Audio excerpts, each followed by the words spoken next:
What was the question? Can we repent for what we have not prayed?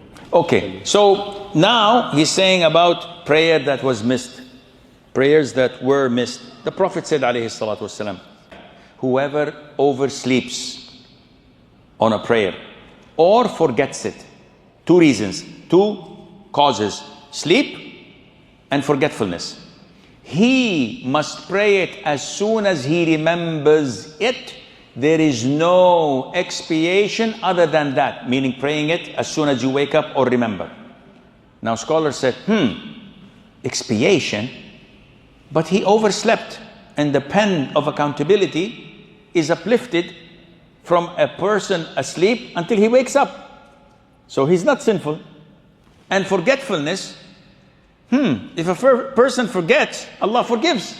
رَبَّنَا لَا تُؤَخِذْنَا إِن نَسِينَا أَوْ أَخْطَأْنَا. In Sahih al-Imam Muslim, Allah says, I've done so. So Allah forgave us if we forget. Then why did the Prophet say there is no expiation? This means that if you miss the prayer for any other than these two reasons, sleeping or forgetfulness, you cannot make them up. These are the only two reasons, as Ibn Taymiyyah says, Ibn Uthaymeen, and great number of scholars say, if you miss a prayer deliberately, intentionally, khalas, it's gone. How? Ya akhi, imagine, when do we go to Hajj? When do we stand in Arafah? On the 9th of the Hijjah. The day of Arafah is on the 9th of the Hijjah. If I come wearing my ihram to perform Hajj, and in the airport they say your visa is not valid, you have to come, and they detain me for 4 days. On the 13th of the Hijjah, they set me free. I'm in my ihram, I go to Arafah. Where am I going? To Arafah. I stand in Arafah alone. The police comes in. You crazy? Everybody's in Mecca. What are you doing? I said, Wallahi, they detained me and they prevented me from standing in Arafah. But alhamdulillah, I'm making it up now. What do we say to him? Is his Hajj valid? Why?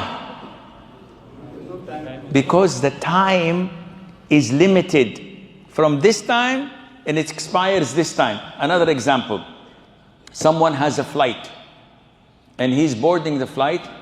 Maghrib time is due in 2 minutes. In 2 minutes the sun sets. So he said, Wallah, on the flight I will not be able. Allahu Akbar, he prays Maghrib. Is his prayer accepted? If it's 1 minute before sunset, 15 seconds before sunset, there is a beginning and an end. Likewise, if you don't pray Asr and the sun is going down, going down, going down, going down, disappeared. So, I'm going to pray Asr. Same thing. Beginning and end. If you pray within, good for you. If you miss deliberately, no sleeping, no forgetfulness, no valid reason, khalas, it's gone forever till the day of judgment. What should I do? Commit suicide? You will go to hell forever. Ask Allah for forgiveness. Ya akhi, do not despair from Allah's mercy. Some people overthink, oh, Allah will kill me, oh, Allah will put me in hell, Allah will never accept anything, I am doomed, I'm this, I've lost 10 kg. In my counseling sessions, I meet these people. They say, Sheikh, I'm afraid of this and that. I've lost 10 kg. Are you using Ozempic? I'm using Ozempic. I've lost a lot. So why? No, I'm afraid that Allah will do this. Ya akhi, what are you afraid of? Are you crazy? What are Allah's beautiful names? Ar-Rahman, Ar-Rahim, Al-Ghafoor, Al-Ghaffar, Al-Tawwab, Al-Kareem, Al-Latif. All these beautiful names of forgiveness, of repentance, of compassion. All of this you forget and you just remember that Allah will throw me in hell. This is negative thinking, which is far worse than your original sin. Thinking bad of Allah like this is much worse than drinking alcohol and drinking haram stuff, because you're thinking bad of Allah. فَمَا ظَنُّكُمْ بِرَبِّ الْعَالَمِينَ. What do you think of Allah Azza wa Jal, the Lord of the world? I think positively of Him. I think that He will forgive me. I think He loves me, that He guided